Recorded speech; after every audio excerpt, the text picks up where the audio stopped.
Hello. I'm still prepping up. I just thought I would start the stream so I can show you Peko a little bit, because she's being really annoying and complaining, but that's her fault for being an annoying kitty. So annoying kitty gets trolled a lot. So there she is, the annoying kitty. She doesn't want to settle down. She doesn't want to go for her nap.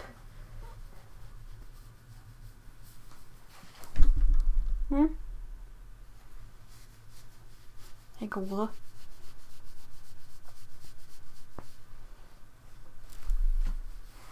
So, hello Cyan, and Crafty Kitty, and Val, and Sam, and Chris Crafts, and Malvina, hi!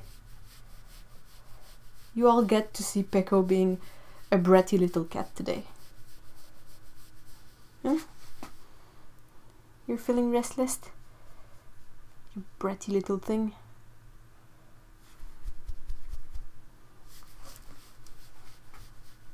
Hi, Minocris? Minocris? Hello, hello. Welcome. Peko is not at all a heavy kitty, but she's doing the limp thingy where she's just like limp, so she's soft and heavy. She's annoying today.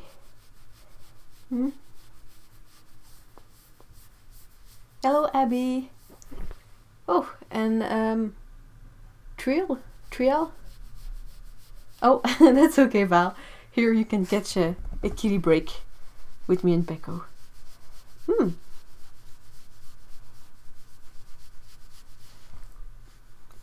Pause. Big pause. She's so annoying today. But you're biting me now. Okay, there you go. I don't want to get bitten by a cat. Hopefully that will like she will channel her energy to something else than being annoying. The other cat, Scout, is asleep, so yeah. Alright, so I'm just gonna set up.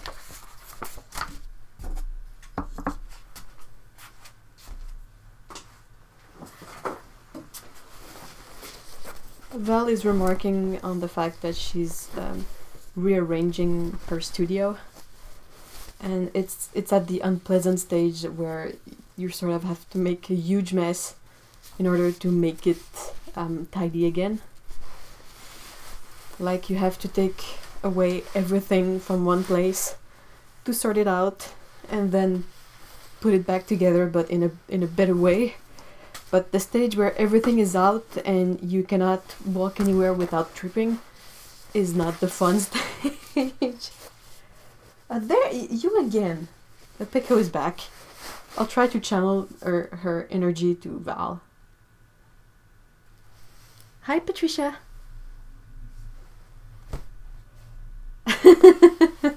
Cyan is sharing that they have to clean the wall because there was some paint splatter. That happens a lot when I have to sort of clean the floor.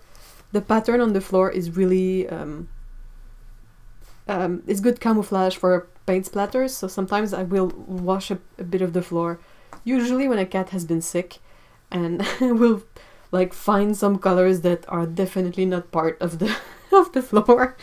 So yeah. Okay, I'm still setting up. We technically have 5 more minutes before the stream officially starts.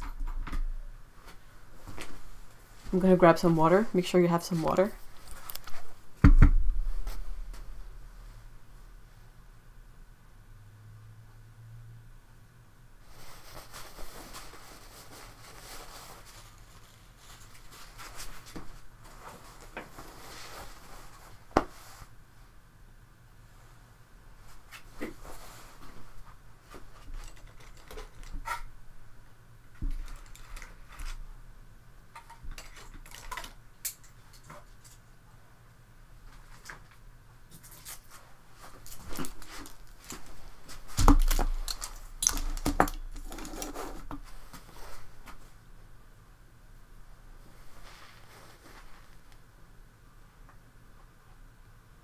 Hey, hello Otto!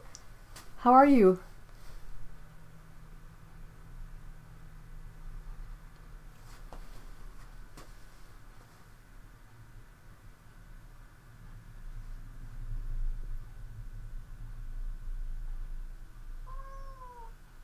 That was the cat. That was also the cat. Hi, Carria.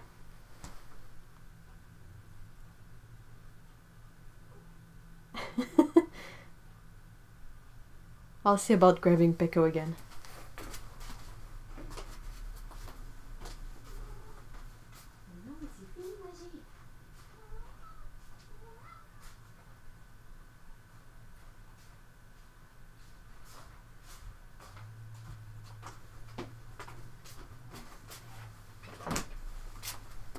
She just leads me to her food bowl, but they've eaten all the food that was prepared for lunch, so there you have the mischievous kitty. And she's just annoying.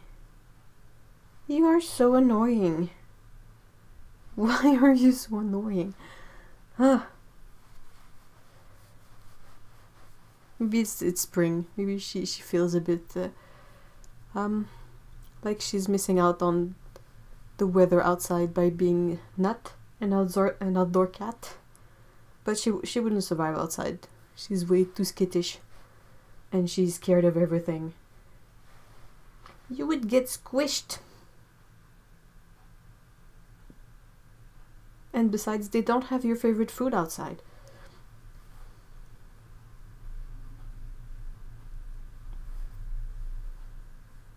Oh no, Cyan, that's not great. Ugh, Pickle. She's on my shoulder now.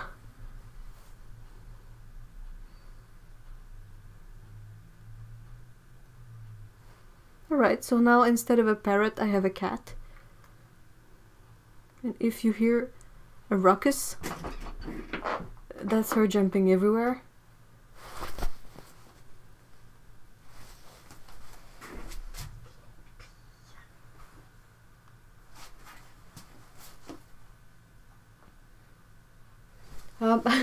Peko's favorite food is their either the dry or the wet food we give them. I think it's mostly fish-based cat food. Alright, I think I'm... Yep, I just need to find what I want to sketch on today.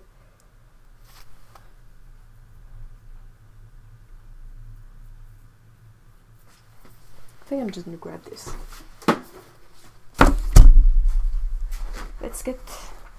Let's get down to it.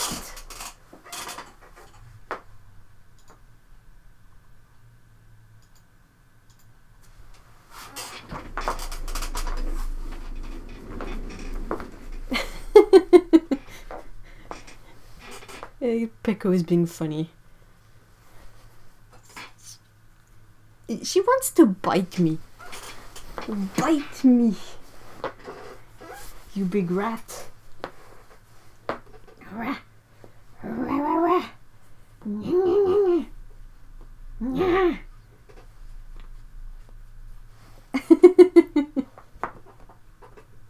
Right? That's done. Okay. There's the squeaky chair and there's Peko. So yeah, if you hear some weird noises, that's probably one of those two things. It's either the chair or the cat being annoying. She's not being the cute assistant cat today. She's being the annoying bratty cat. You are so bratty. Urgh. Okay. Okay, good. I'm assuming that you can hear and see fine. Or at least as good as I can make it.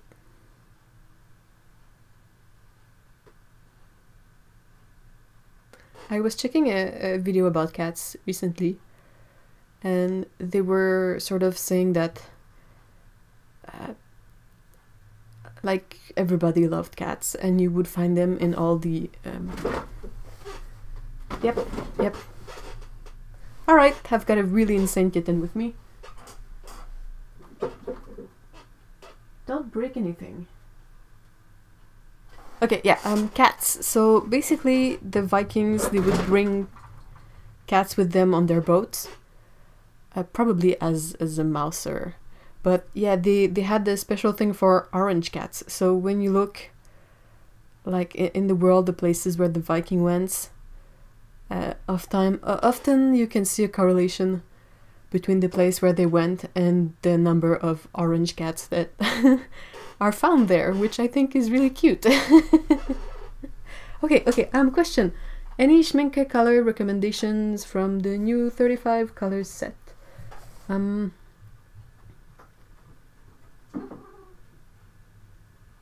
Yeah, probably a bunch. Hold on.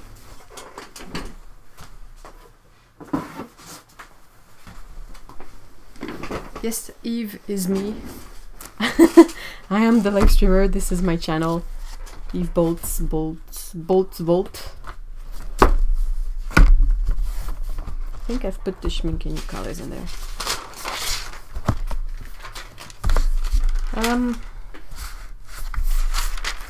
Okay, so quickly, the colors in here that I think are really interesting. I really like the Cobalt Azure here. It's PB35, it's a granulating pigment, it's quite nice. Aside from that, well, you know me, I kind of like this outrageous pink color because it mixes well into other colors. The Perylene Green is nice. Well, all the Perylene colors, like the Perylene Violet. I really like this Cobalt Violet too, this Quinacridone. Yeah, they're all pretty great. There's a lot of interesting thing going on, such as the granulation on some pigments, and like other things that other brands have that finally Schminke has as well, like this pigment and this pigment, Quinacridone Magenta and Quinacridone Purple, which are great.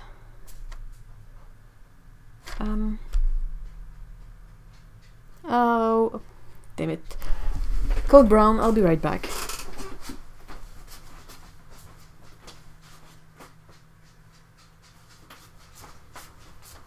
Yeah, I mean Code Brown, not for me. Code Brown for Pecco, which is probably why she was so annoying and restless. She had to go to the litter box. This is not wax paper, this is tracing paper.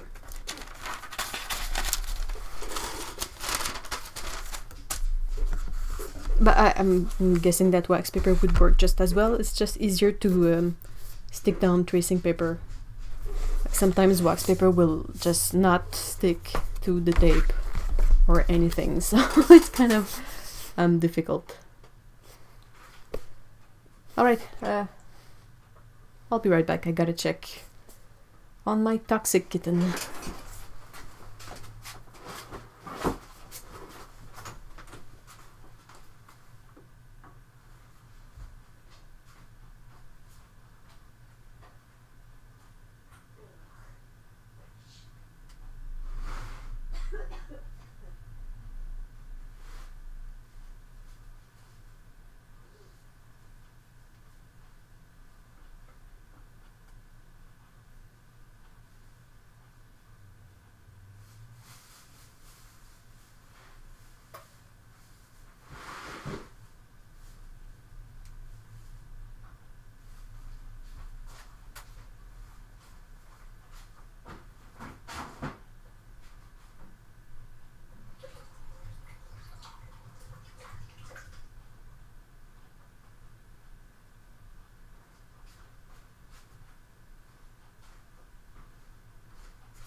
Alright, I'm back.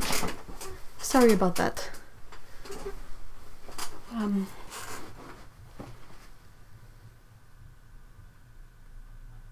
Okay, good. As you have seen from the title of today's live stream, I'm not going to be working on one of the Twinkles and Roger picture today. I'm not sure I have explored all I wanted to explore before pushing more on the other project. So I'm thinking I want to sketch today and eventually add a bit of watercolor to it. So this is why I think I'm going to try sketching on this watercolor paper. It is Fabriano paper, definitely wood pulp, but it's like a collaboration between the local art store chain Dessert and Fabriano. So yeah, they have these huge pads of 60 sheets for like $20. I have a couple of sketching pencils.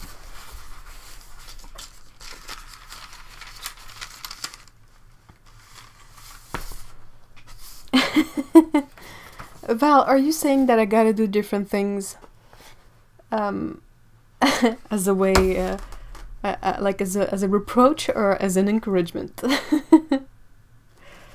Okay, the other thing I got here is I went to one of my favorite cat drawing sites. I've put the link in the description, technically, but it's the Daily Cat Drawing blog. And the artist is really talented, and she draws basically one cat every day. So yeah, she has all kinds of rendering types, like these are Sharpie, but she did a lot of digitally as well, and I really like how she like the difficulty I have with drawing anything basically is getting used to the ways of regrouping the shapes. So by checking out how someone else does it, it's maybe easier to remember what you can group together, like this is one shape and this is one shape, and then the head, like I don't know, I'm not super good at that. So I got these. I'm not saying I will use this, and I'm not planning on copying this. This is for inspiration, but just to, you know, keep the goal in mind, even if I don't want to have something that looks like this, to just keep it simpler and to think of the general shape. And because if you look at her stuff, it's basically super simple shapes. Like this one cat is like sort of a rectangle and the head, and this one is kind of a square with the squarish head, and all these things that are so easy to lose sight of when you're looking at the picture of a cat, with all the patterns and the fur and the folds and the all the thing that happens, especially if you have a long hair cat. That's kind of even harder to sort of figure out.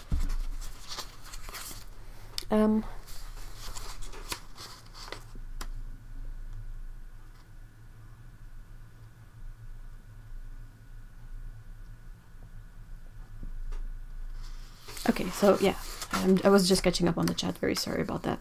So here's another good example. Like, I struggle with this region of the anatomy of the cat because it's I am not used to, even if I've always have had cats, they're kind of a more difficult model to draw. Mine are either sleeping or moving, so like by seeing how she regrouped the shapes of the paw and the shoulder, and just kind of like, it's fuel for the visual library in my head. But I don't want to copy her style. That's her thing. And besides, even if I were to try, I could perhaps copy one drawing, but then I'd be stuck anyway, because if I wanted to draw this cat facing me, I wouldn't know how, because I cannot copy that view of the cat. So I'm using this to understand better my references, and maybe then that will help me to draw them more easily. Long story short, reference.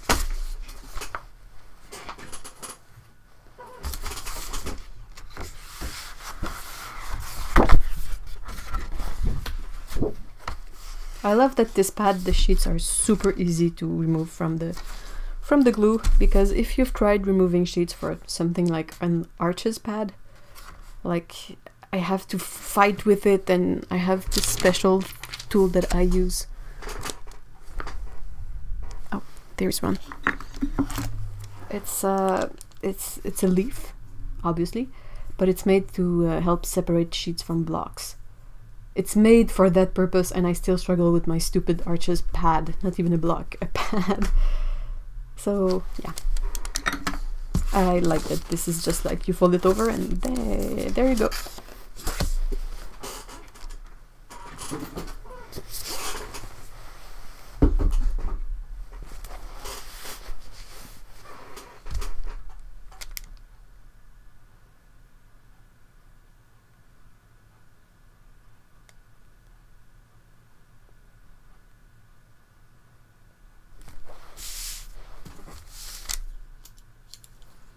Now the only thing I'm really missing is a photo reference of kitties.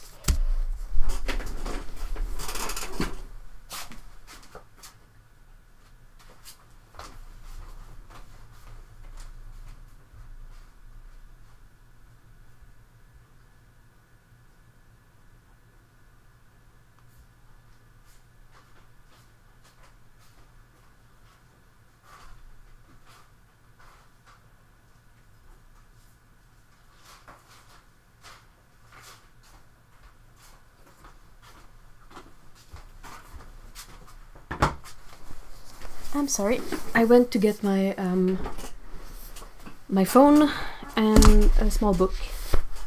I have of course more than one book about cats and squeaky, but this one is small and chances are it will fit on camera nicely. It's a fairly old book. Well, not old, but I've had this book for easily 15 years, so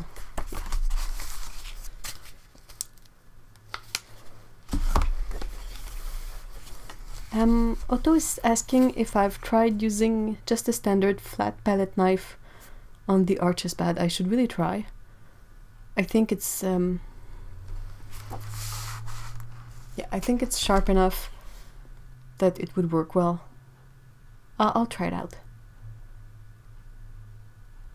The leaf, this is made by Holbein.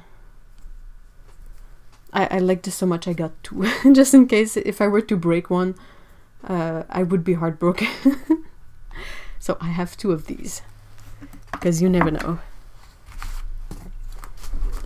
The pen I'm using is well, it's a pencil. Sorry, it's the, you know, the big lead, the 2mm lead. This one is red.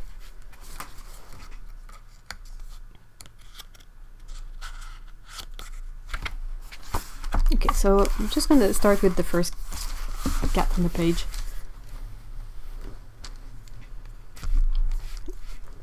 I guess you can see both. I'm just going to try to...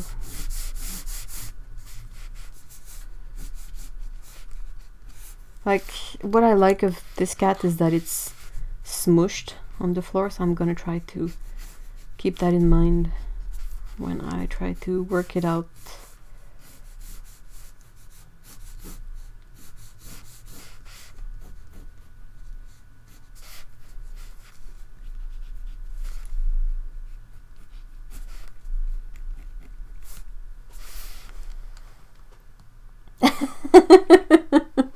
Otto is saying, of course it's Holbein. I'm getting nervous because I can't find my other leaf, so just give me a second to find the other leaf and achieve peace of mind.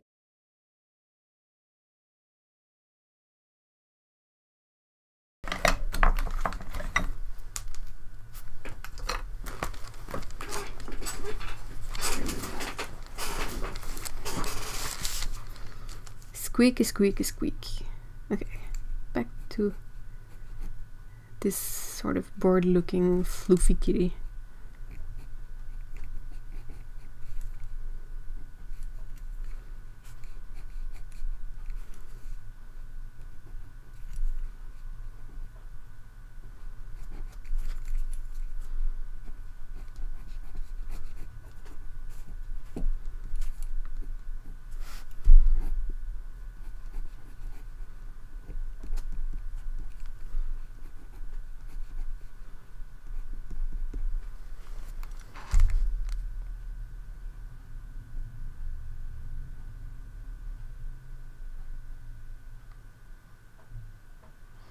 Valerie's asking if I can list the clutch pencil and lead after the light. Yes, of course. I can see it here also. It's the Unifield 2.0 red.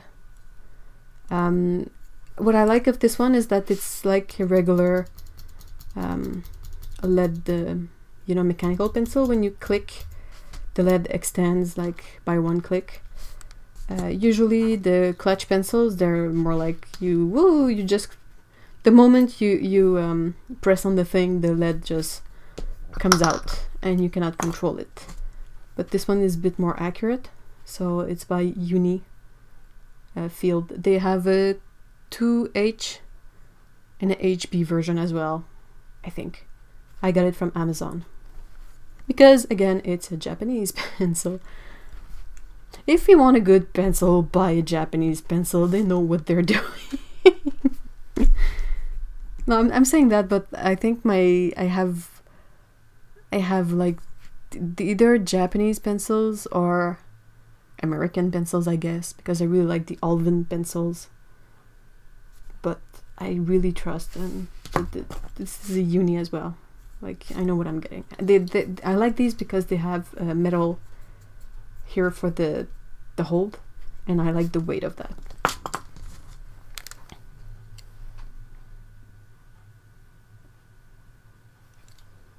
Okay.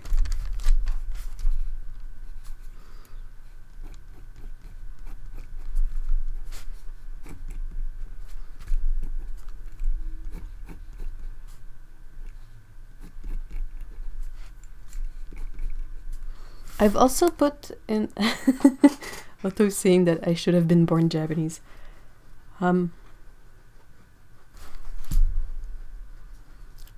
It's a great it's a very interesting culture. There, I think that's a fair way to voice my opinion of this.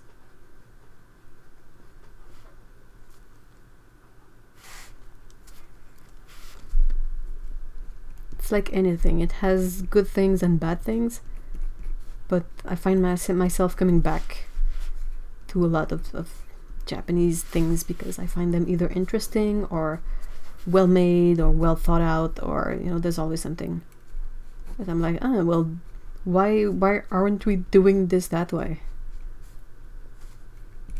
Like, what is this is the problem with like fluffy cats, is like I don't understand what this is supposed to be. Like, I'm just seeing a bunch of whatever fluff, and I don't have enough knowledge of cat anatomy to go like, oh, I know this is the paw and it goes like this and then it comes back like this, and so I cannot BS my way out of it. I'm just gonna do this and try to remember that I really need to study cat anatomy more. So maybe I should get books with hairless cats in them so that I can see the bodies better, like understand what's going on.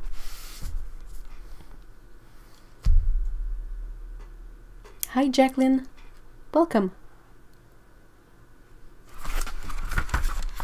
And of course this book is about black cats, so you don't really see the definition as well as a lighter colored cat. But I like black cats.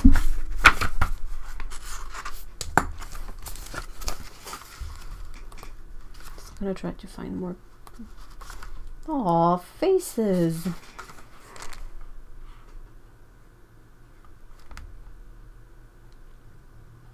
This reminds me of pumice.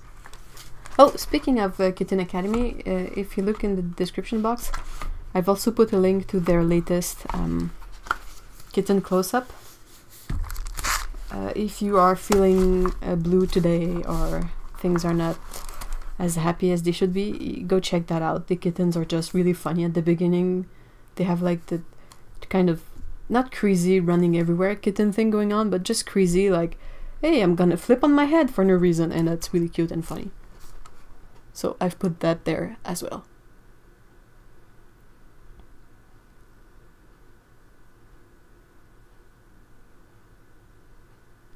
Also, I really don't think this pencil is erasable. So it's really not for that. It's for it's just for sketching. Like I've always enjoyed sketching with the red pencil since I did the since I studied animation. It was my favorite color to sketch with, so I've stuck with it.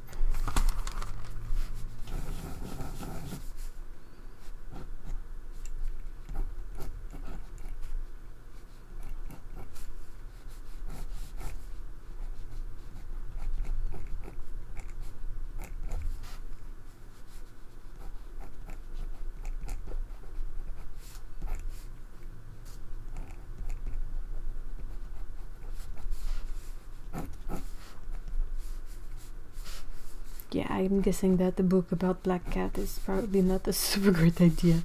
Like, I can't see anything. What is this? Like, I could draw a nice silhouette, but to understand anatomy, this is really not my best idea. Aww.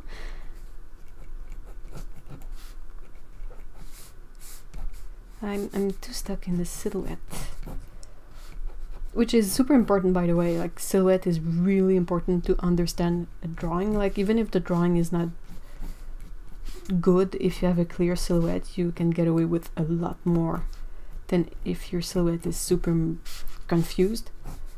Then again, like, learning silhouette is possibly not the best way for me to incorporate any of that in my brain.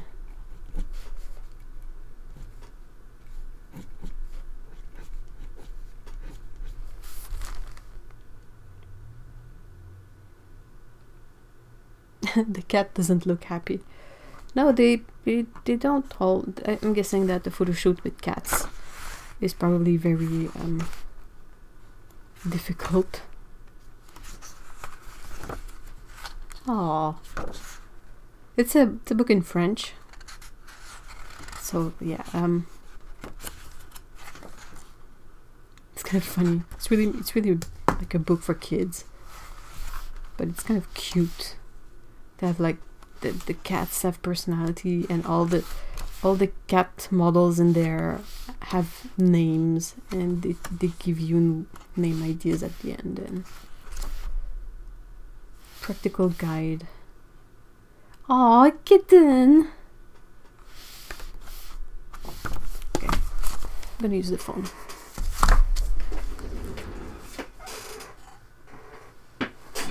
Oh, hi Heather. Speaking of cats, the master of all the cats. All the cats. I think Heather, you should. I don't want to say you should, because you do whatever you want to do, but if you are ever so inclined, I think there's a good audience for plenty of cat pictures of different colorings and body types and shapes.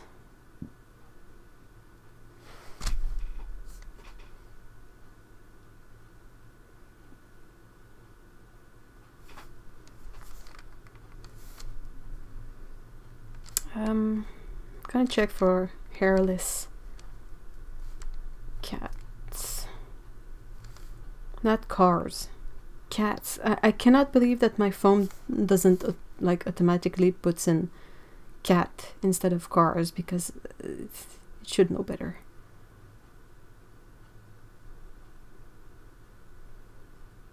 Oh. Hairless kitty, they look really ridiculous. Like, it's weird to see a cat without fur, but it's easier to see the features and to see how the body is placed. Like, I can really see the way the spine. Thank you, brain. Like, the way the spine is positioned on this pose.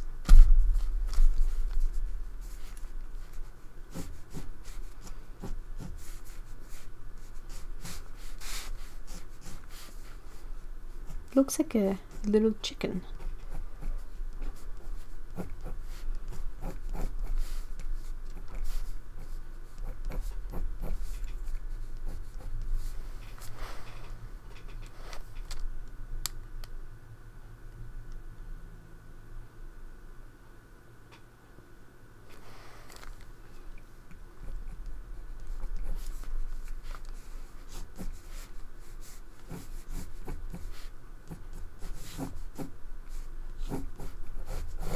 I'm trying to understand, like, there's a sort of a shape here, and then it changes angle, and you sort of have the torso, I'm guessing, or the paws.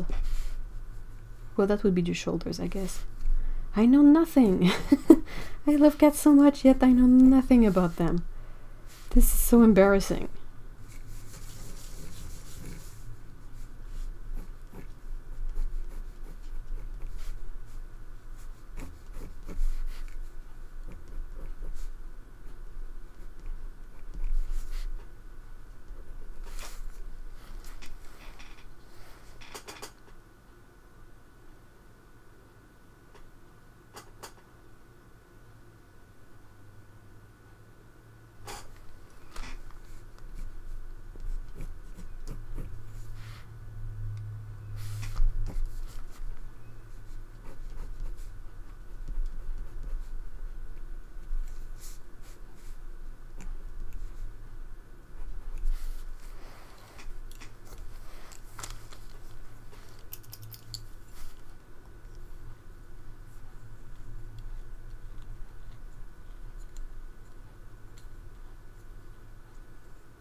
Such a funny creature. It's so weird because you think of your cat with fur and it's exactly the same underneath, except that this one doesn't have fur and regular cats have fur.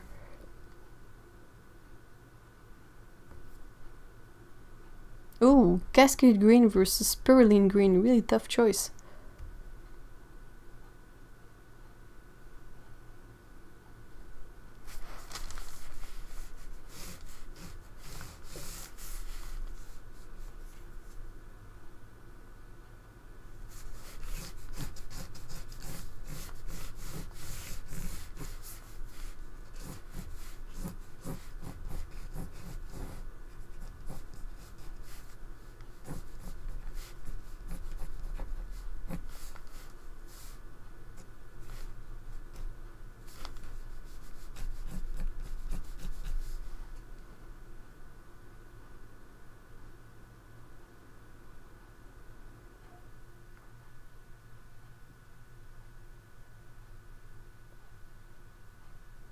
Oh, Heather, why do you feel bad for hairless cats?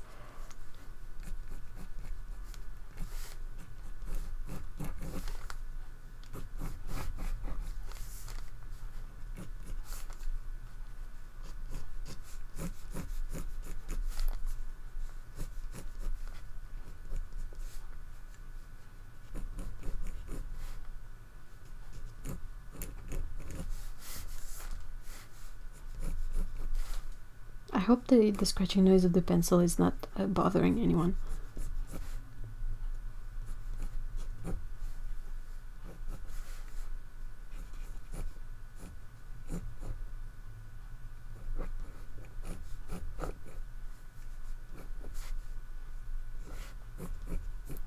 The ears look so big because there is no fur to bury half of them.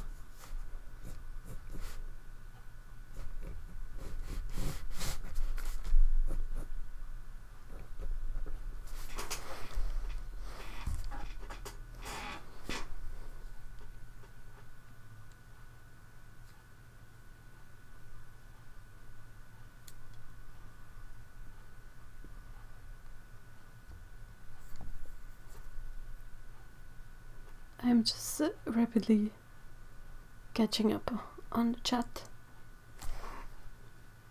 Oh yeah, hairless cats in the sense of selective breeding is really bad. It's not a great way to manage anything because you sort of create a lot of problems.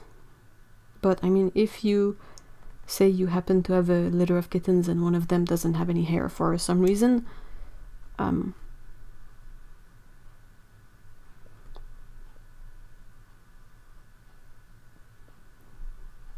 A lot of pictures on Pinterest, but not all of them are good.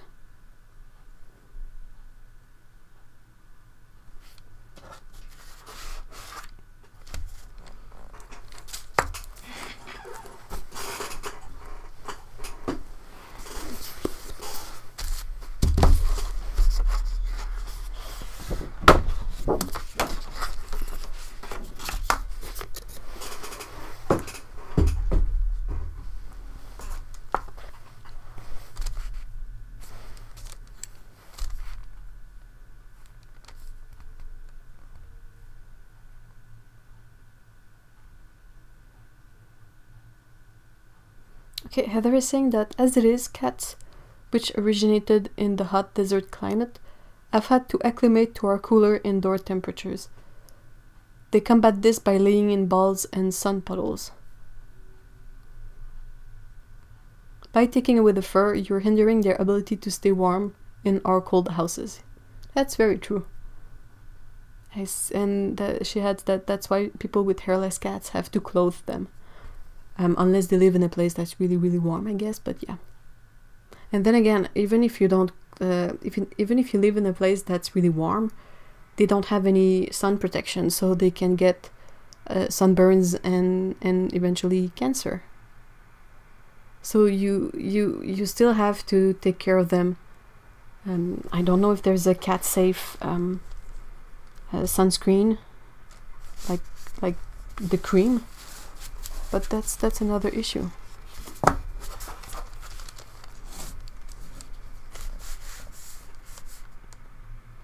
This is a really interesting picture. No, okay.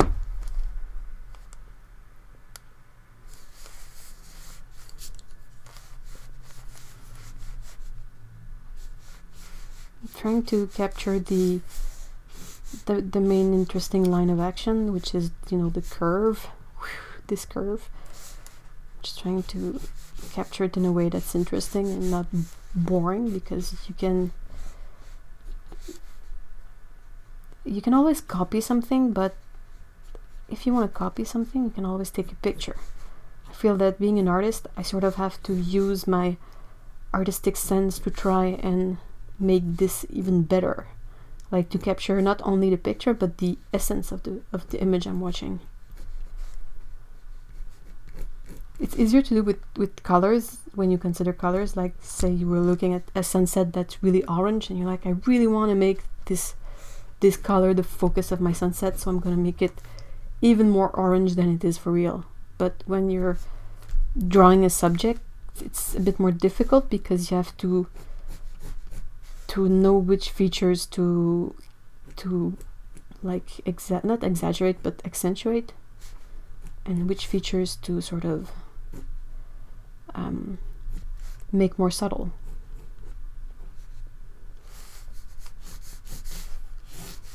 I really should have drawn the floor before. This is nonsense. See, it doesn't erase. I don't really care, but yeah, if you want to erase something, don't get this pencil. It's really not good for that. I get sidetracked in the details. Like, I should have drawn my floor line first, so I have a good basis on which I can then relate everything else. But instead I started there and I went there and I just did my thing, and then when you try to go around and come back to the beginning, nothing works. Okay, chat.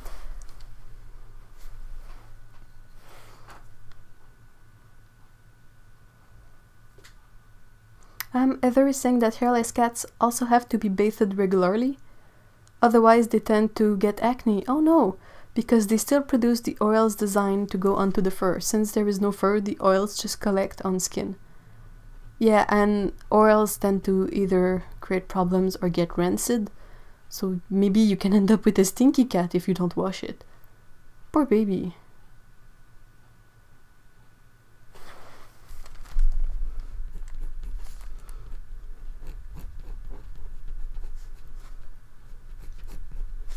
Heather is probably a lot more knowledgeable in that than me, but I've always heard that, like, well, cats, they can't sweat. They can only sweat through their ball cushions, the jelly beans. So that's why when it gets really hot, you never see them, they don't get sweaty. But if you see them walk on like a table or a very smooth surface, you can see like the paw prints for a couple of seconds. But yeah, and they always end up in the sun. Like it's already like 30 degrees, but they will try to find a warm sunspot, and then they will reach incredible temperatures, like you could cook an egg on your cat.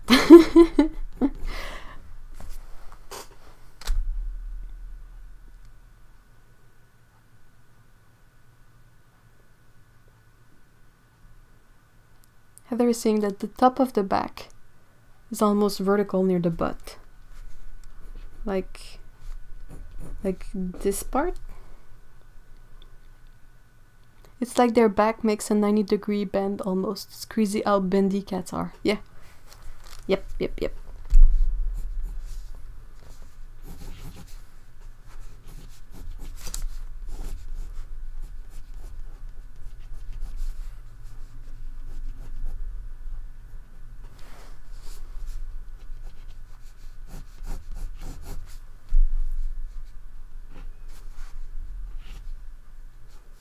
I think the bendiness is part of the problem. Like, it's difficult to get a good feel for how the pieces move, because they move so much and they change shape so much depending on the position, that it's sort of hard to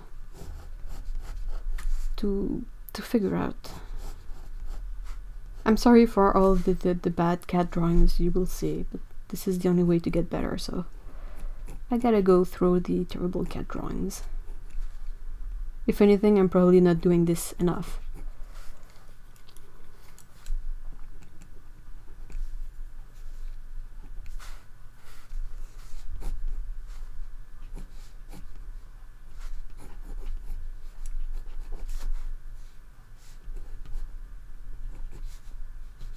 Like, there's probably ribcage around here and the spine going all the way here, and this is like the hips, and then you have the hips like this, with this part being closer to us because this paw has to connect somehow. So then you have the tail.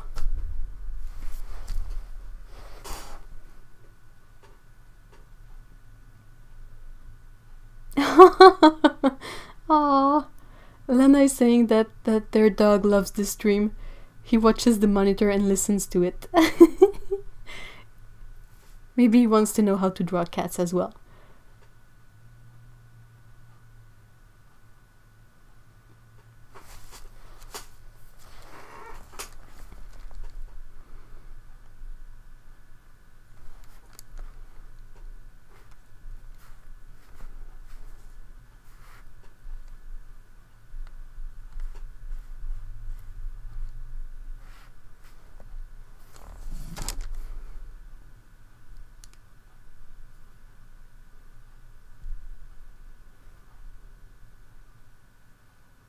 There's a feature of Pinterest that really annoys me, and it's how you can post your art on Pinterest, and there's always this thing like I'm just gonna see if this one, yeah, like tried this pin, add a photo to show how it went. Like, I'm not posting art, or I don't want people to post art of mine on Pinterest with the idea that it's there for other people to try.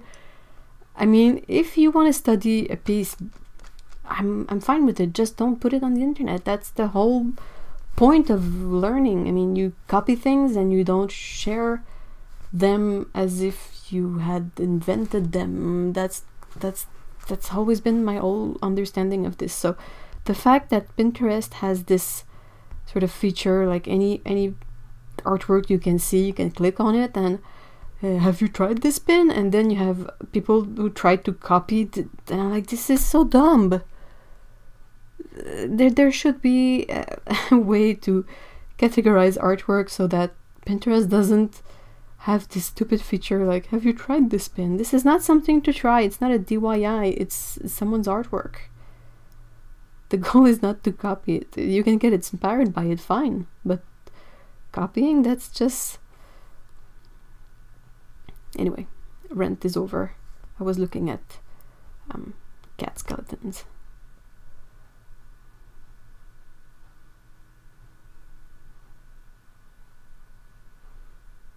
It's always this side view, but maybe I should see about getting a model of one, but like not a real skeleton, like a plastic one, just so that I can look at it in any angle I want and see like how is this bone, what does it look like in this direction, and how does it move, and why does it link to Tumblr.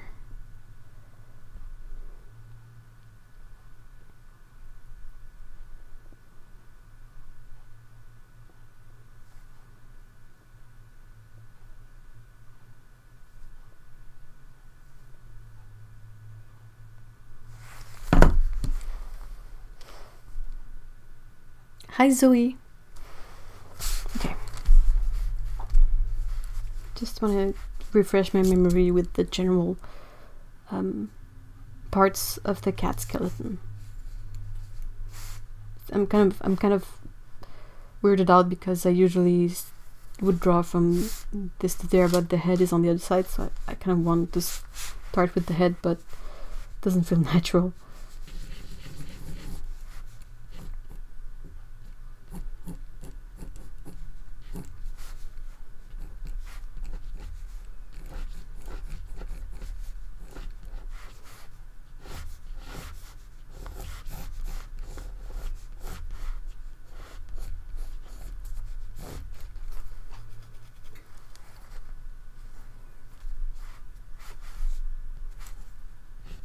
So what are you guys up to?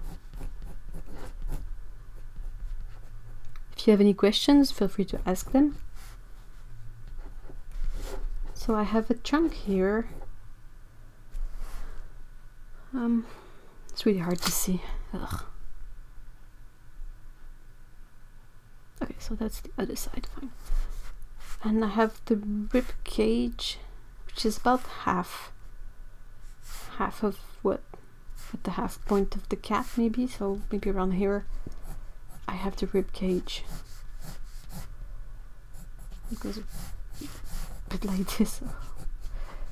Why, cats? Why are you not like just a sack of fluid that I can just like go, there you go, cat, and done.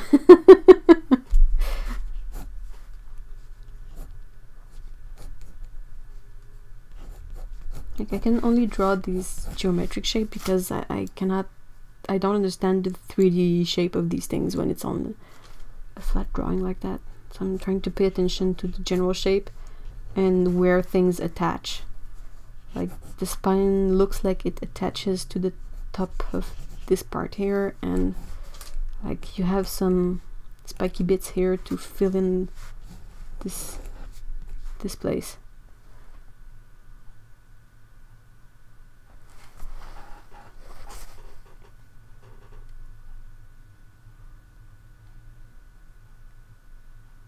How Zoe's saying that the last couple of days they've been thinking about the ethics of posting work you copied for practice.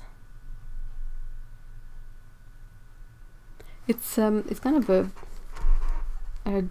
gray area in a way. Like people will post like master's copy of the big painters and no one will bat an eye, but if you copy a contemporary artist for the same goal of practicing, it's sort of less well perceived, I feel.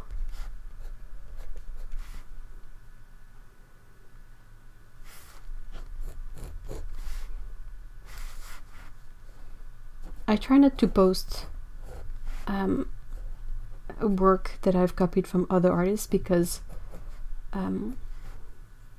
the artist's work is to apply their own filter on what they see on reality. So when you copy their filter, it feels a bit too it feels like stealing someone's underwear, you know. I don't feel really comfortable with. It feels more private than, say, using a photograph as reference, because the person still had the photographer's eyes, which is really important to make a nice picture, but it is reality. Like if I went to the same spot they were, I would see this real thing. So it's a bit more difficult to see the difference, like to treat the both as the same thing, like a photograph and a painting based on the same location. And if I'm not making any sense, or if it's BS, just call me on my BS, that's fine.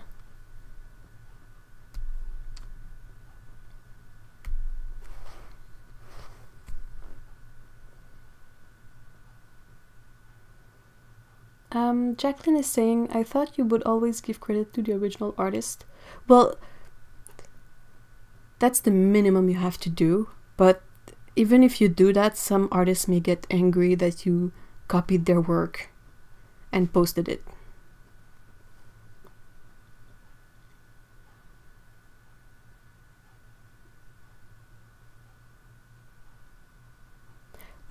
Lana says that they would handle it just as citing literature and tell the name of the artist you copied and maybe link there.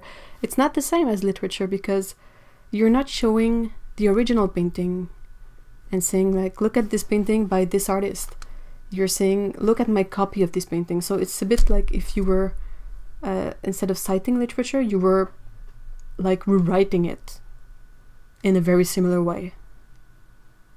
So it's kind of a really weird matter, and a really, I want to say touchy, but it's kind of difficult to figure it out, because some artists will be fine with it, but that doesn't mean that it's necessarily like the good legal standpoint.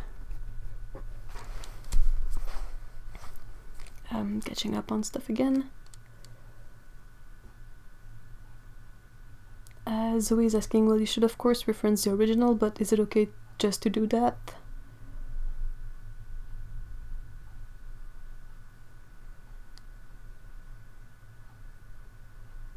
Otto is saying that they would say you need to reference credit, and possibly like credit if it's on Instagram, you add them, like you add the person, in this case me as an example, and refuse to sell it. That's really important. If you copy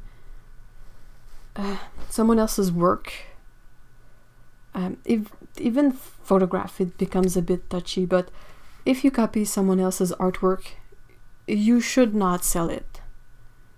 That should not be a thing. That's not super nice. That's like trying to find a good example, but it's kind of difficult to find a good example that is not into this weird part that is pop culture, that you cannot exactly say, like some people would maybe use Andy Warhol to say, look, he copied a bunch of stuff and he sold it, and it's like, it's so difficult. Jacqueline is asking, is there a time limit on copyright art? I am really not sure about that. It's kind of difficult that as well, because there used to be, but then Disney got into it, and because of Disney, it's sort of like a more complex situation than it used to be. Because it used to be like after 50 years, something would fall into public domain, and people could use it. So that's it. That's I think it was 50 years after the artist was dead, I think. Anyway, there is something there, but because of Disney, this number of years always got longer and longer and longer, so they could keep copyright on Mickey Mouse.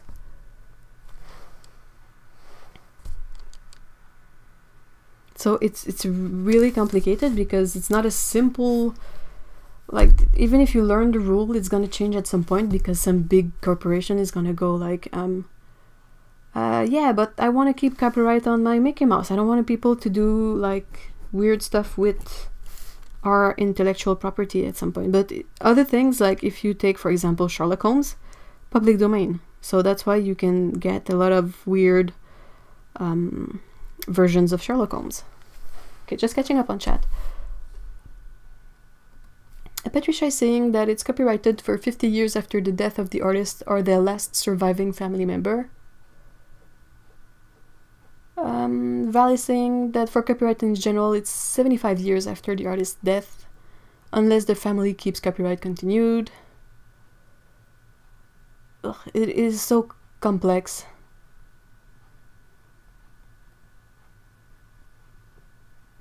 Otto is adding that they mentioned they were taking the technique from another artist and referred someone to the artist, to the said artist, when they wanted to buy her piece, Otto's piece.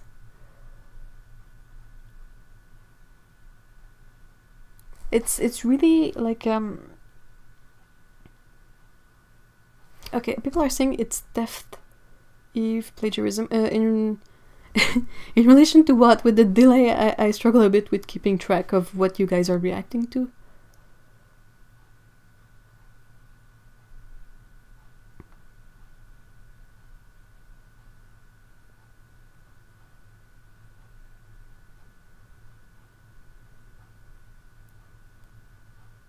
Yes, and that's also a thing about the country you're in. Like, Canadian law may be different from American law.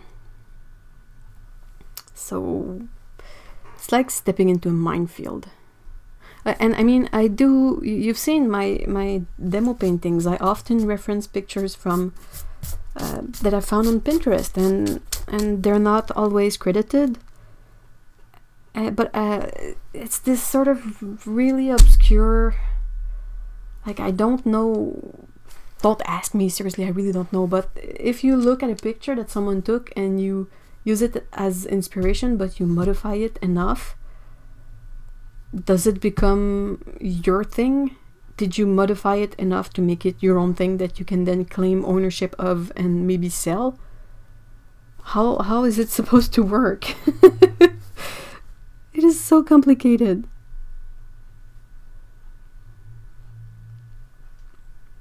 Like, it's a relatively the same issue as fan art, because you take someone else's intellectual property, and even if you draw them in a style that really has nothing to do with the original style, people will still recognize the character for what it is, not for being your unique thing. So yeah, difficult subject. Hello Tsukabu. Hey.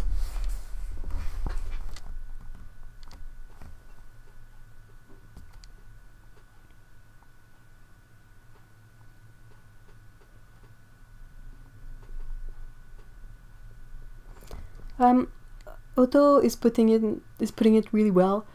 They're saying, since they have backgrounds both in art and science, that they do feel very different.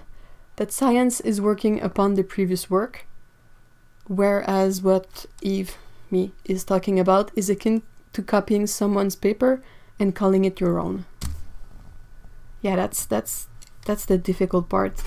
But then you have stuff like, say someone would repaint the Mona Lisa, but with neon color. Is it copyright infringement? Or I'm guessing maybe the Mona Lisa is no longer held within copyright laws, because it's been quite a while. So yeah, where does it all stand? So I know that I try to make sure that the stuff I sell, oh, these are so funny, that the stuff I sell is either very different or not at all inspired by something else. But it always feel a bit, it's always a bit of a bummer when you do a study and it's a nice one and you're proud of it, but you sort of can't really share it or sell it or do anything with it. So it's always like, I'm like, damn, I'm finally doing something I like the look of, but it was based on someone else's work, so I cannot use it as my own, you know. And it's a problem with the internet, because before internet that was a lot less of a problem. You couldn't just click somewhere and get access to all this stuff. Water break.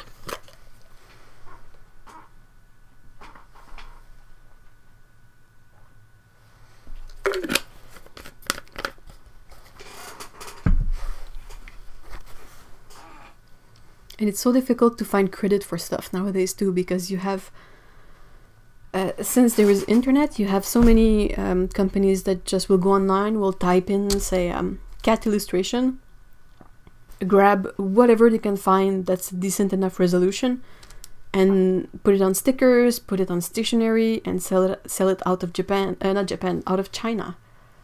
Because they don't really perceive this stuff the same way we do, so even if you go to them and you say, hey, you can't sell this sticker set with my artwork on it because it's my artwork, the mindset is not exactly the same, so it's kind of even more difficult to it's really not black and white, it's like everything but black and white. It's all gray areas and weird stuff and...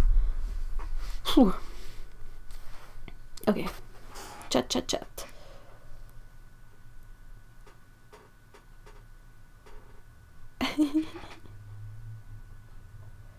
Heather is saying, talking about being nerdy, I just watched a series where someone was talking about the genetics of cat colorations. You have to send me that link. I want to watch it too.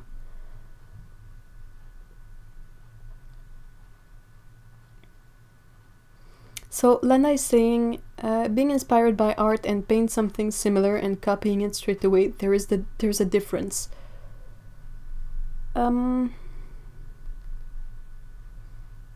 Yeah, there is a difference, but it's still difficult to figure out, I find, because if you look at something, like I've seen a lot of this, but people would emulate Jean Haines' style. It is a very inspiring style, it looks really free, the colors are lovely, but if you look at someone else's picture and the first thing that comes to mind is that it's Jean Haines and not the person who painted it, that's where I have kind of a problem with this. Val is saying that the old masters are public domain. Thankfully, because that would be hell.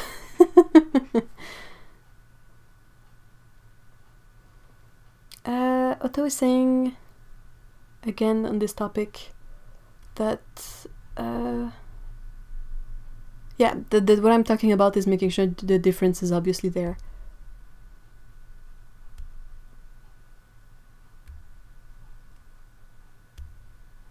Thank you for correcting the country. Oh yeah, I'm really sorry. That was a really weird slip of the tongue, because Japan, they are really onto their thing regarding copyright. It's not... You won't have weird bootleg stuff coming out of Japan. Never. That's definitely China. and not that I have... Well, I have some issues in relation to copyright about all this stuff, but it also has made me laugh a lot to go to the local Chinatown and to look at the bootlegs, action figures, and kind of have a laugh, because they really don't pay attention to details. So you have all these wonky faced action figures that are clearly bootlegs. So it's kind of... It has its charm, but it's really based on something that's not super nice. So yeah.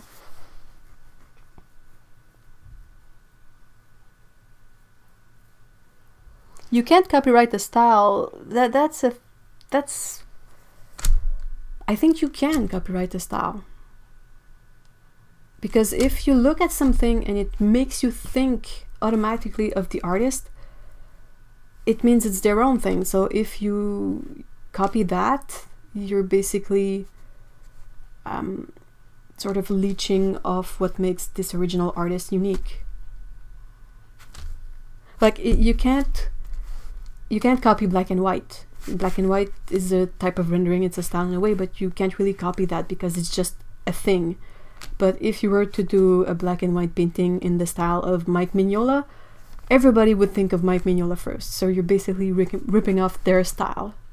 And people will still do it, but it will always be this weird moment of like, oh, cool, it really looks like Mignola. It doesn't look like Bob, whoever did the thing, you know?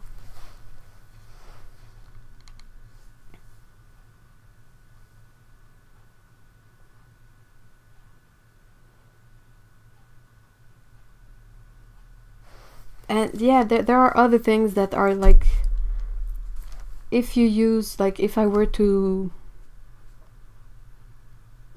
I often look, say, for I'm not drawing, I'm just gonna doodle cats at the same time, so it's not a still image, but say you are looking at cat pictures on Google Image, which is something I do quite often, but I am not, like, if I am using the thing as reference, like, it is a real cat that exists somewhere, and if I am not tracing or like immediately copying, like, I don't have a realist style, so I feel less like I'm ripping off the original photography, since I'm using what I'm watching from reality and trying to process it through my artist filter to make it unique, make it its own thing. If I was using realism, I would try to always use my own pictures. Like when I see Val doing her amazing pyrography pieces, she always tries to use either copyright free or her own pictures. And correct me if I'm wrong, Val, but yeah, she took the pictures, so she uses her own picture to do the realist artwork. I think Denise does the same. Like, she has many animal pictures and she tries to go into her bank of picture to make sure that there won't be any issues with that. Because when you do realistic art, the filter is not exactly the same, so it's closer to the original reference. So it's probably better if you can have ownership of the original reference. But if you sort of modify what you see a lot, I feel like it's less relevant to own the picture, because it gets harder to, it's more transformed. And I'm still not drawing. I gotta draw, guys. This is super interesting, but it's gonna make for a very boring video if I don't doodle something at the same time.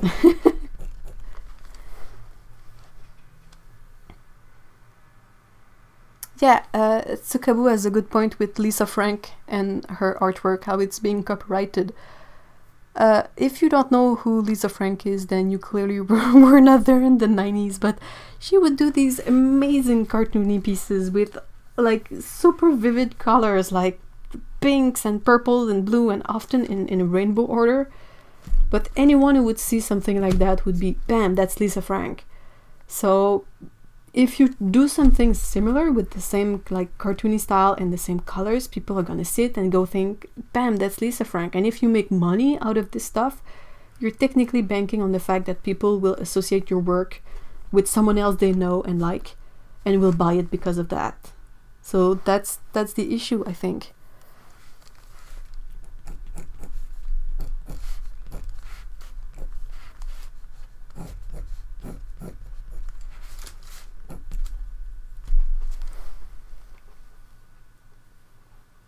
Often if I sketch stuff from reference, I will often like write it on my sketchbook. Like if it's a crummy study, I will say apologies to this person, or I will maybe like just put an arrow and say like from this artist, so that even when I look back at my sketchbooks later, I can still have this moment of being, oh, I didn't draw that. Even if I like it, I maybe shouldn't post it because it's probably copied or studied from someone else. So this is meant to stay in the sketchbook and not go anywhere else.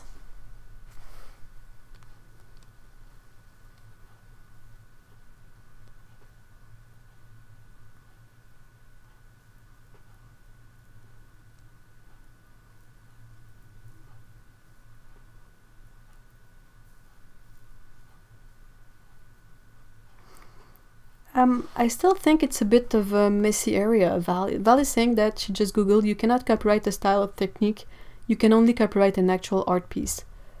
She says that the art itself is copyright, not the color, style, or technique used. I still think it's a bit like fuzzy, because even if it's legal, like you would not get sued for that necessarily, it might not be like super well received in the community. If the only example I have in mind is Mike Mignola, so I'm sorry if no one is familiar with Mike Mignola, but he has a really distinctive style that relies heavily on angular features, and the use of spot black. So if you do something like, I've seen a lot of people pay homage to his style by drawing something else in this style with a lot of like homage to Mignola, and this is obviously inspired by Mignola style and all of that, and it doesn't seem to be a problem for him. Like he hasn't gone after these people and sued them out of whatever. But if you were to base your whole career on being the cheap knockoff of someone else, that's kind of not super great either. Like I've seen it happen with comics in the 90s, and people would become like decent dupes of other artists, but you could always tell that they were not the real one, because there was a little something that wasn't owned about the style, since it didn't come from them. They just like copied and copied it and copied it so much that they can reproduce it well, but they don't own it, so it feels weird regardless. There's always this little bit that you're like, this part is kind of doesn't feel like it's like the bootleg action figures from China. You look at them and you go, I can tell that this is Naruto, but it's not a good looking Naruto. There's something off. So that's my view also. If you have a different if you have different feelings or stance on this topic, that's okay.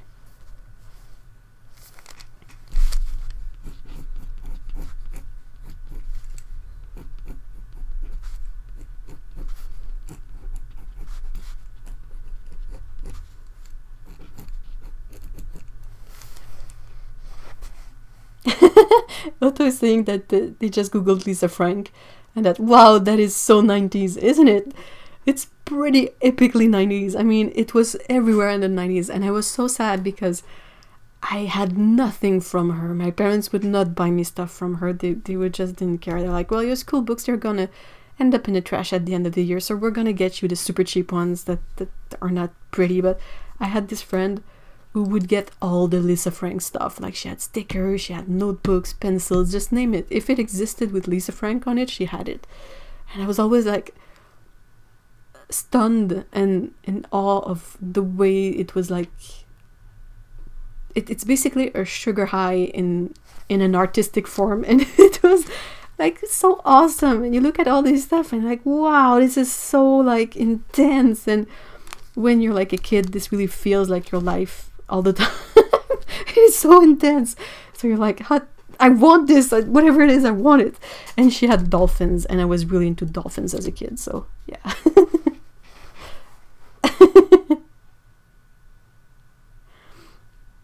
The face on the last cat expresses my feelings about the topic. Wait, I should correct the face. I should make it even more obvious what my feelings on this topic are.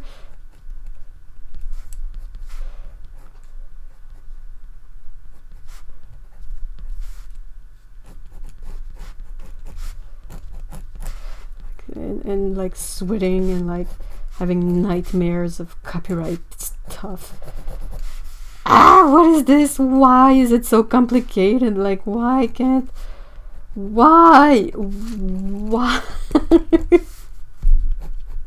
Yep, that sums it up.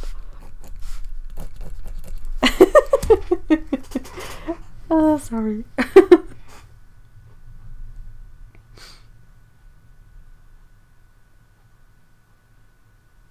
Yeah, but Val, I mean, sure, copyright laws protects finished works of art. It does not protect things like facts, ideas, procedures, or an artist's style, no matter how distinct. You still cannot draw Mickey Mouse. I mean, if you draw Mickey Mouse in your style and try to profit from it, I'm pretty sure Disney's gonna come after you. So there is something there that is... I'm not a lawyer, thankfully, but yeah, there is something else that is kind of tricky in this situation, that you cannot just like go out there, pick up an art book and be like, I want to be exactly like this person. Like, I'm not going to draw any of the things she draws, but I'm going to render them in exactly the same way. Like, it's weird. Isn't it weird? Is it just me? Okay,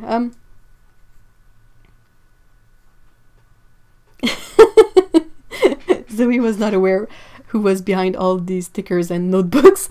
It was Lisa Frank. Okay, Otto is hitting brighter topic. Your art style hero when you were a teenager. Whoa.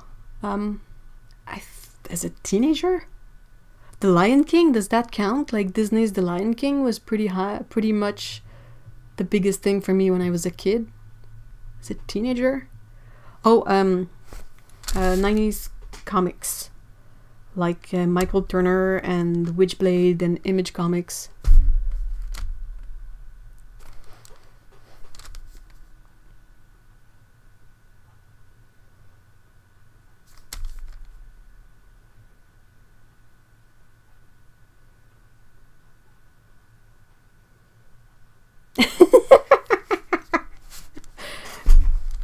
I love when the cats, when they spot a bird outside, they get super intense about it and they start chattering.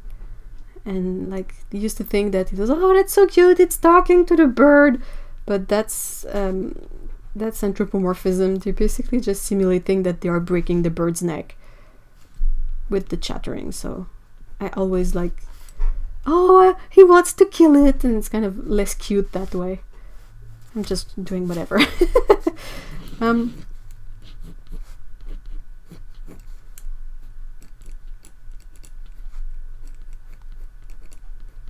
Like it's really weird, this whole thing. There's a saving grace in the fact that regardless of whether or not someone is copying someone else's style or whatever, there's a good chance that it's always gonna evolve to something a bit more different, because no one's the same. So even if you start copying someone and you do exactly what they do, eventually you're gonna find other influences, or you're gonna add your personal spin to things, and it's gonna become different.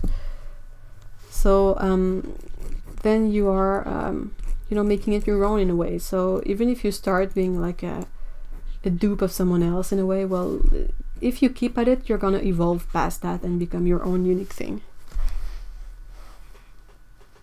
Hey, hi Temple.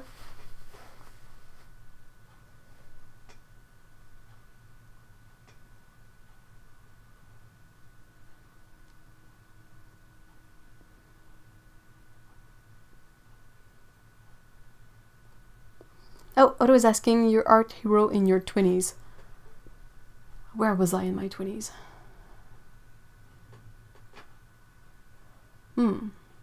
I was studying animation at the beginning of my 20s.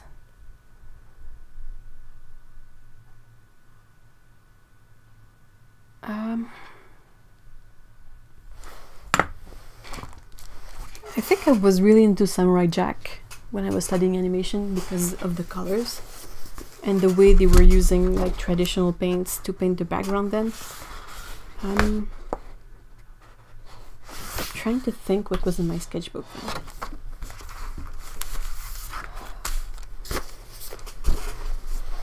Internet was not a thing when I was a teenager really, so there was like Elfwood, if you guys know Elfwood. But it wasn't like as big a thing. I've always been quite a fan of Matt Rhodes' work, and I'm surrounded by real life artists. Like Mr. E is an artist as well, and I really like the way he draws. So I don't know if that sort of inspired me just by being something that has always been there. Art heroes in my 20s. I'm really trying to find one because I'm looking at my all my books and whatever files I have saved on my computer and what's on my walls, and the only conclusion I can come up with is that I do switch things around a lot, or that many things like inspire me or are my heroes. Lana is saying that you can draw Mickey Mouse in your style and not name it Mickey Mouse, and then it should be fine. The copyright is also in the name. Would you have to give it a very unique spin, like make it really different, like so that it doesn't look like it's the same gloves or the same suspenders or whatever Mickey Mouse is wearing? And that's the other thing. Some companies are really like will fight you to death for their copyrights, and other like fine. Oh, Bill Watterson. Sorry, that was probably very loud, but yeah. he was always a hero, I guess. But I mean, his wit is unparalleled, his artwork is beautiful, and he's like the grumpiest old curmudgeon ever. I really love him. He's like my favorite cartoonist, definitely. Oh, hello, Kiharu. And yes, Otto, I want to know what is yours. And Otto is recognizing Samurai Jack. Ah, it was such a great show. I have yet to see, like, what they did recently, the last season of it. I still haven't seen that yet.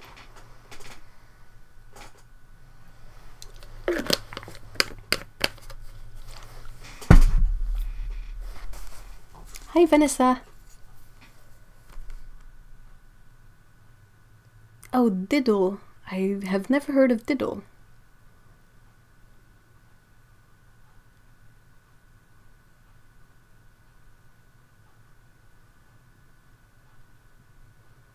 Oh, Otto's saying that they didn't have a specific hero, as they didn't come into art until they were 36. So yeah, that's interesting.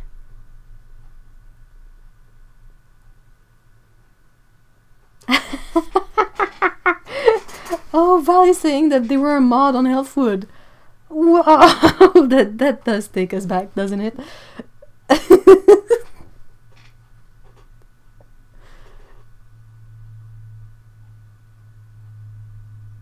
I'm trying to catch up on the chat.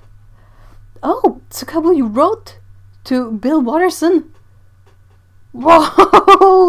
Oh, that's so cool. That's really, really so cool. It's awesome that you were able to grab him before he disappeared into the wilderness and became mostly a plein air painter. Otto is asking, what about Art Hero now? Anybody who is able to produce stuff and not get bogged down by their own brain is my hero. More specifically than that, I'm always quite impressed by Mr. E's work, because he has a day job and he comes home and he always, not always, but really often sits down and draws some more. Like, he's always drawing and he never has any issues with being like bogged down by his own brain, like sabotaging him, or... So yeah, I'm quite impressed by that, and I find that he keeps getting better, and even if he would probably disagree with me, I still really like his work and always push him to get better. I don't have any assistant today.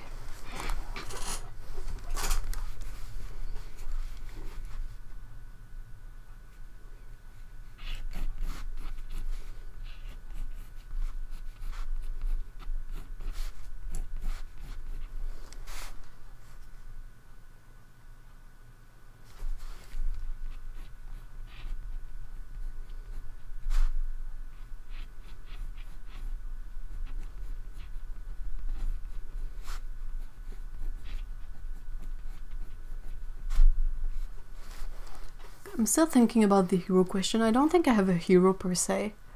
I have a lot of various inspirations, and it always evolves and moves around. But like, I'm just as inspired by my peers than I am by like renowned artists or whatnot. It's really more about the mindset, because that's what I struggle the most with. So when I see people who have a specific mindset or a way to approach art that I find really interesting and effective, that's usually what will make me curious about all of it, and I will try to learn more and see if there are things that I can perhaps make my own to help me with my struggles.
Val is gonna have to go soon because she has to cut wood. Okay. Be careful. No silliness with that.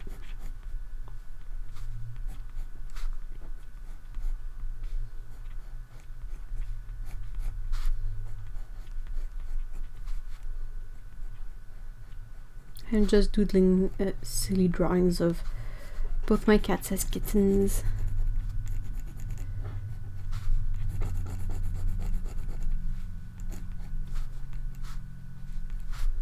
I can't remember on which sides of Scout faces or mean eyebrow.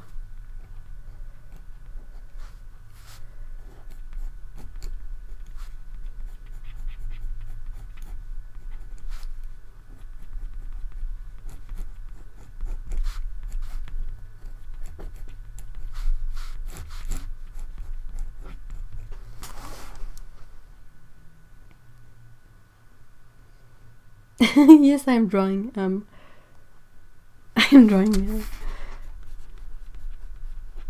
Pico and Scout.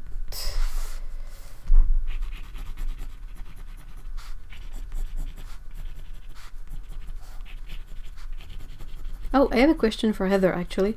Since you have more than one tortoise shell, I was wondering, have you noticed if any of their tails, if any of them's tail anyway? I'd love to draw Cassie. She's so cute. But yeah, that's on topic because I was speaking with Otto recently, and they were saying that the cat that they were cat sitting always had like a curl at the end of the tail, and I was saying, well, Scout does that too. Like if I just gonna super quickly draw that, but say you have Scout and Pico sitting on the window's edge, just looking outside. Pico will always have her tail straight down, and Scout will always like be like this. And whatever she does, Scout, she always has this curl at the end of her tail, or sometimes it's more pronounced, but it's never straight, never ever straight. And Otto was telling me that Cassie was doing that too, and I was thinking back to another friend of mine who was saying that her mom had a tortoiseshell with the cat that would do like a hook like that, and she was named after that. Like, so I was wondering, Heather, since you have perhaps had more than one tortie, can you confirm if this is a thing? Like if there's a thing about torties having a curly tail or whatnot. That would be so funny.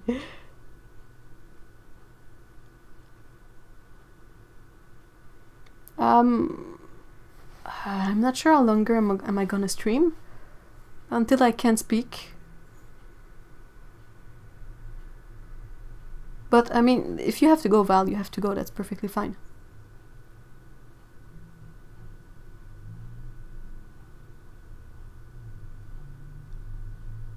Thank you for being there, Val. Thank you so much for modding. And I hope you have a safe and a good time with the office space, the workspace. Oh, like a Cinnabon, like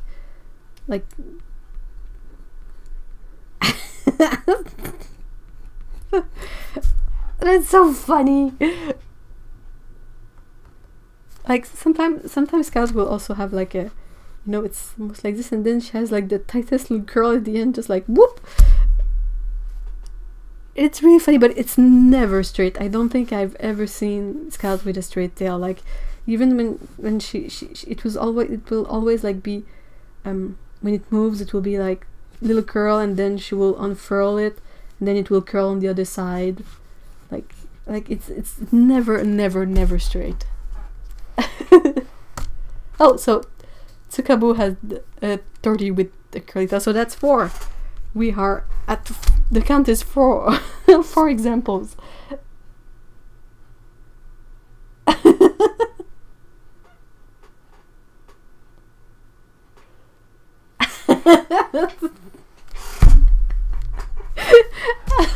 sorry, this is really funny to me.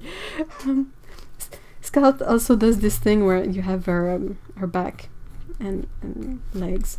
This is really, you know, whatever. But you know, like Pickle, her tail has a sort of a small angle, but it will, like when she's happy, she has an antenna. It's super straight. But Scout, we call her our what is it? It's a batting ram. Like when she's super happy, her tail goes that way, and with the girl at the end.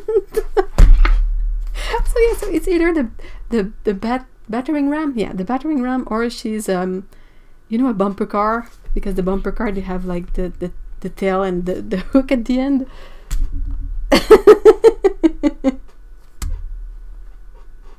Okay, I'm gonna try to draw Cassie from memory. I don't know what Cassie looked like as a kitten, though I only saw her as an adult. Okay, hold on. The count is out for the torty.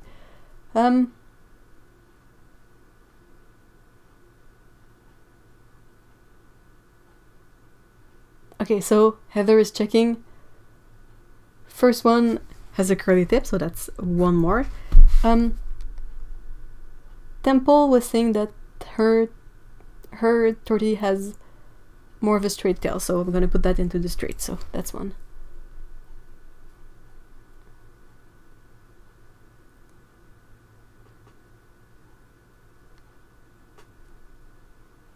Oh no, Val is saying that she hates leaving early. But you have stuff to do. Anyway, no pressure, right? You guys know no pressure. If you have to go, that's fine. No problemo.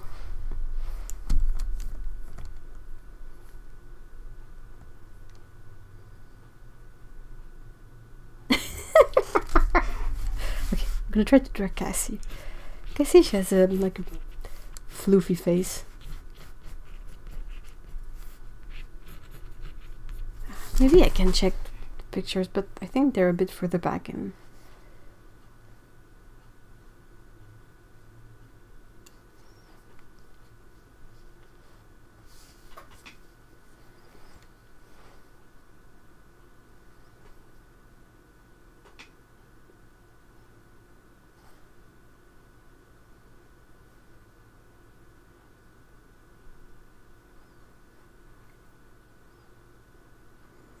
I was also considering making a stream on Sunday and calling it the Bun Day stream, since it's like Easter Sunday and bunnies are in fashion. But I am not sure I will have the time.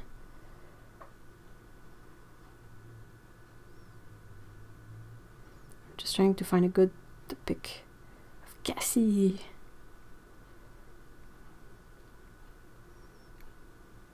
So for those that are not in the know, Cassie is a beautiful diluted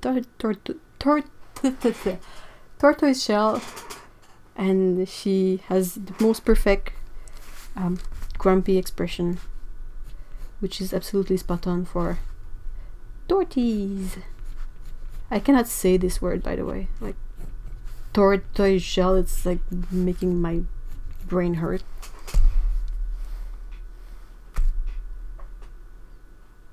Big hugs, Val. Thank you so much for being there. Oh, wait. I missed out on the curly tip count. So, oh, another curly tip. Boop. And another curly tip. I think we're on to something. Hey, Grace. Hi. Oh. I'm sorry, real Cassie. We're talking about Cassie the cat. Is it okay if I show a picture of her, Otto? Do you mind if I just show just a picture? It's the one where we see her super pretty green eye color.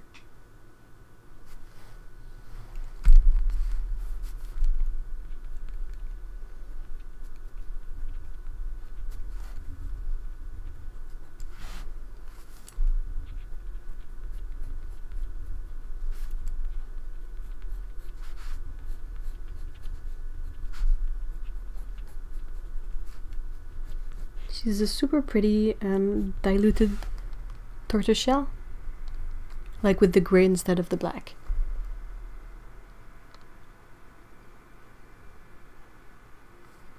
Oh yeah, Havoc, Havoc. Okay, so it's this picture. If you guys can see. She is so pretty. But she has like this serious face going on, like, don't mess up with my seriousness. I am fierce. I am a torty. Oh, she's so pretty.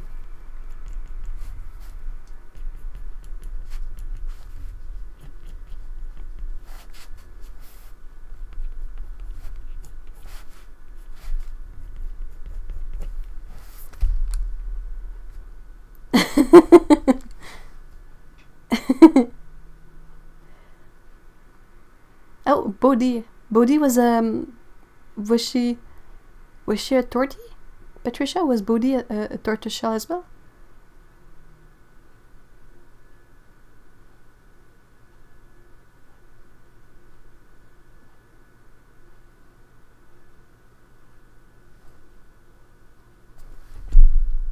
With Bodhi? Oh, do I have one? Heather is asking if I have a picture of Havoc dangling. That doesn't show. Heather,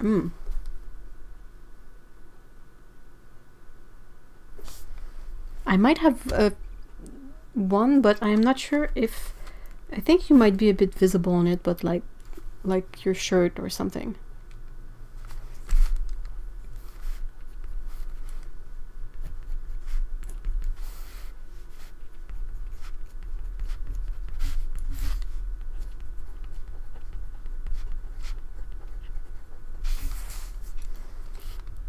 Yeah, maybe I should make like one of these stream one day, perhaps next one, more about like send me photos of your cats in advance and I will try to doodle them. I think I can safely assume that most of you guys have pets. It could be any kind of pets. I don't think it would have to be cats, but I would hope for at least a cat or two because it's still a Caturday live stream, right?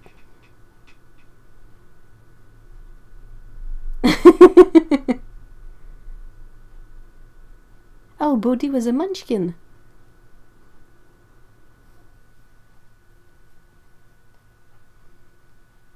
I will check if I have a good picture of Havoc. Havoc is like a hilarious kitty.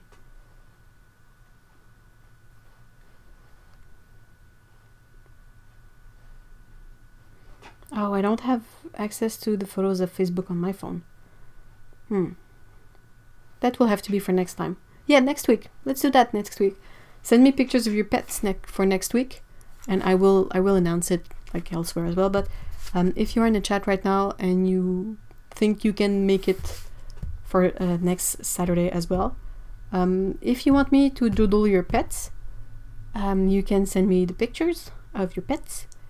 The email is I'm not sure I should write it, but I will put it in the description. But it's not super complicated. It's boltsvolt all together, no space, no nothing, @gmail.com. So it's in my I think like in the about for the channel page, you have like the business address or email address, and it's hidden, but you just have to click on it and it's gonna show it.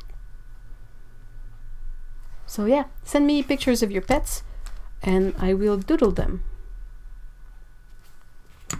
They might be drawn like as a cutesy little pet or more realistically, but yeah, that's gonna be fun. Yep. If you have pets that have passed away, that's okay as well. We're gonna pay homage to them.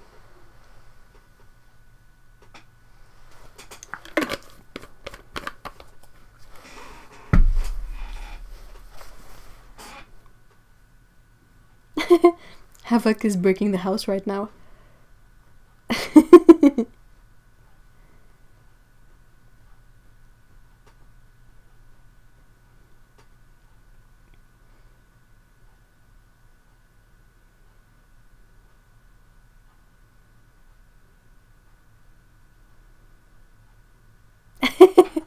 I am definitely unskilled in drawing dogs. So if you send me pictures of dogs, please keep in mind that I haven't drawn that many dogs in my life so far. So that might be a fun experience, but yeah.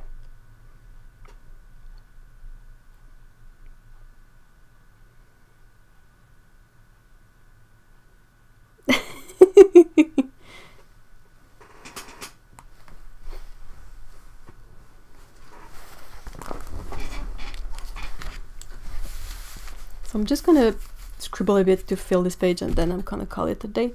Oh yeah, bunnies. Bunnies, hamsters, dogs, cats, horses, birds, snakes. Anything. I will try to draw it. I mean, it might not be the best drawing I've ever done, clearly, but I will give it a try.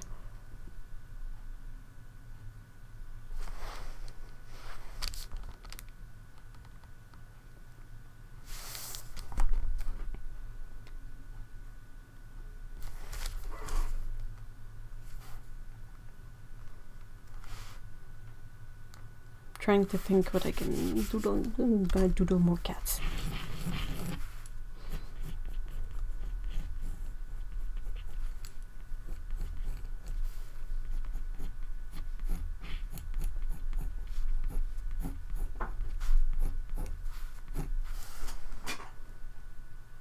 Yep, hamster is fine. Bunnies. I want to draw jazz. You know I want to draw jazz. Like hamsters, I don't know why, but I find them really funny to draw because they're like, they have like the floofy jaws. So you basically just draw something that has like a tiny face and like, I don't know why I find it so funny. It might not even look like a hammy, but it cracks me up because I've never had like pets with that kind of more like cutesy features. Like I've always had cats or fishes, but fishes, there's only so much you can do with a fish. So I don't know why hamsters make me laugh so much, but I really had a great time drawing jazz the first time. And like they have like, they're basically a bean with the whoop at the end. I mean, that's so funny. Don't tell me that's not funny.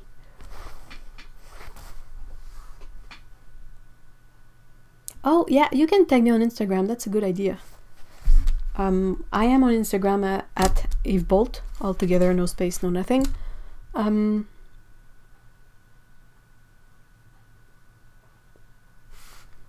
So I'm thinking, is there a hashtag that we could perhaps? And I might be taken. I was thinking maybe hashtag Caturday guests. Oh my god, Lee, that's so nice. Thank you so much. Yay, thanks.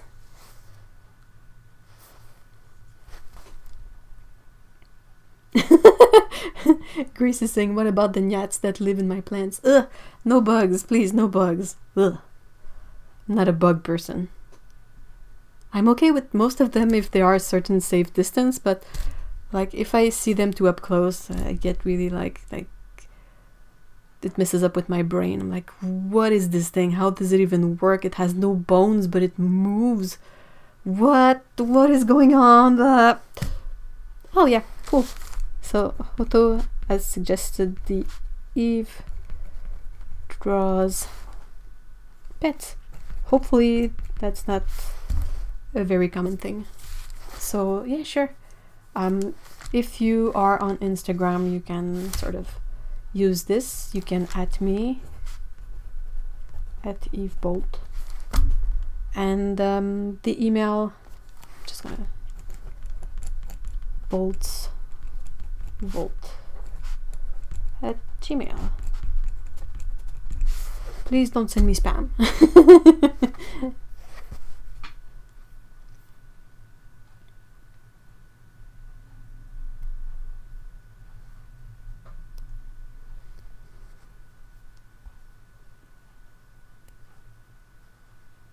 This still makes me laugh so much.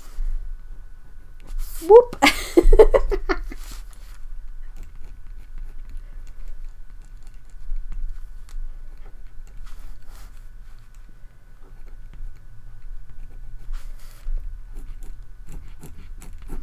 I'm gonna be perhaps brushing up on my pet drawing skills in the meantime, but I think it's gonna be very good practice. So it's gonna be great to perhaps like I know this doesn't probably look like a hamster, but I enjoy drawing them that way. So ideally, that's what I want to get closer to in general. Like, I do think I'm fairly okay with drawing something using a reference and making it look enough like the reference that it's okay. But that's not exactly the way I want to become more efficient with art. I would really prefer to have like something more me and less reference, if you can understand what I mean. So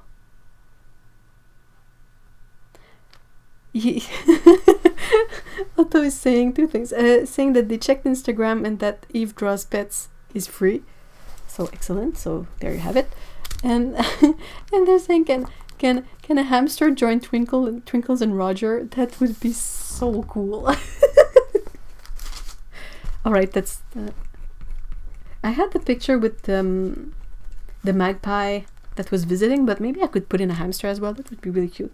I was thinking of maybe putting a bunny, a hamster also in that picture, so it would be like the little group of wizards and apprentices having lunch together.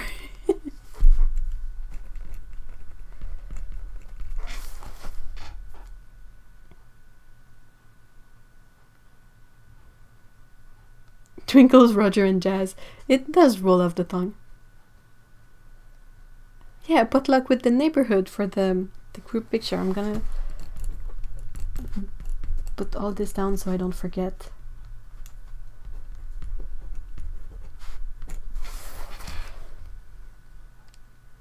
Like bunnies are very, very fun to draw. I don't have a lot of experience, but I love how it's like sort of easier to represent them. I mean, they often have like the fluffy bum, and you basically have like a sphere here, another one there, and the ears. So that's interesting because it perhaps gives you a bit more room to understand the thing. Like, it's simpler to understand, whereas cats, as much as I love cats, I don't always understand what goes on there.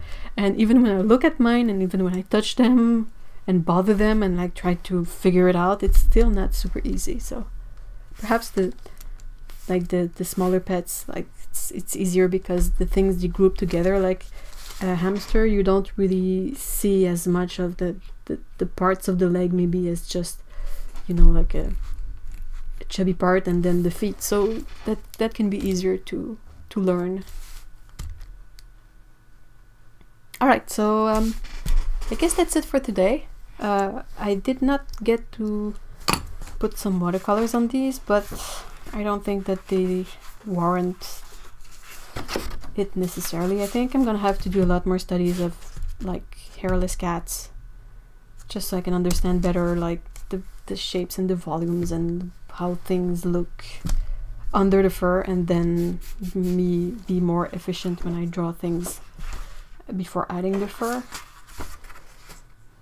So yeah, again, feel free to send your pet pictures at this email, or you can use this hashtag on Instagram mostly, and this is my Instagram account.